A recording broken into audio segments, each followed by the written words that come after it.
Bonjour à tous, c'est Ivan, bienvenue dans cette nouvelle vidéo. Je voudrais aujourd'hui vous parler des chakras et de leur importance pour notre santé.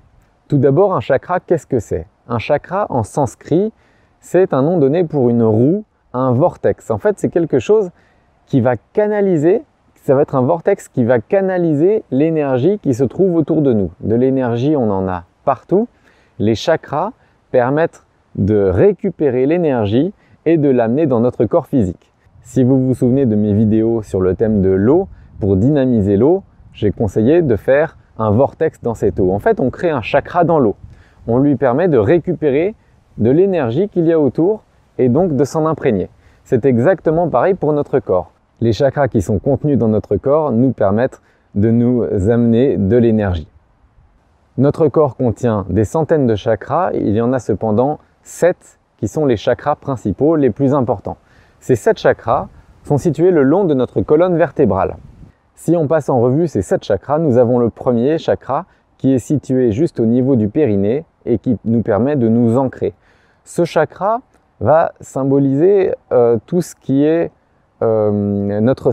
sécuritaire, nos besoins sécuritaires. Ça veut dire que quelqu'un qui ne va pas être très sécurisé, que ce soit matériellement, que ce soit en termes affectifs, eh bien ça va être une personne qui aura probablement quelque chose à faire, qui aurait un travail à faire au niveau de ce chakra.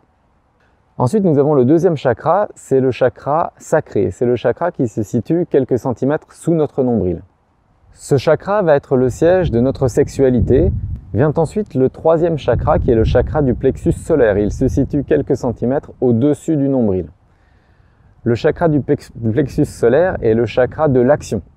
C'est celui qui va nous permettre d'agir. En fait, quand ce chakra est bien ouvert, c'est le chakra qui va nous permettre de mener des actions. A contrario, si on n'aime pas sortir de sa zone de confort ou on préfère rester chez soi dans son canapé et qu'on n'aime pas trop s'aventurer, eh bien il y a probablement un travail à faire pour nettoyer ou pour davantage ouvrir ce chakra.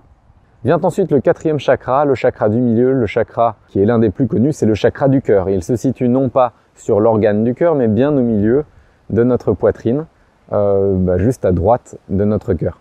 Ce chakra est le chakra de l'amour de soi, mais aussi de l'amour envers les autres et de l'amour vraiment véritable. Vient ensuite le cinquième chakra, le chakra de la gorge. C'est le chakra qui est en lien avec tout ce qui est communication authentique, j'entends. C'est le chakra qui, lorsqu'il est bien ouvert, nous permet de nous exprimer sans filtre. Vient ensuite le sixième chakra, c'est le chakra du troisième œil qui est assez connu.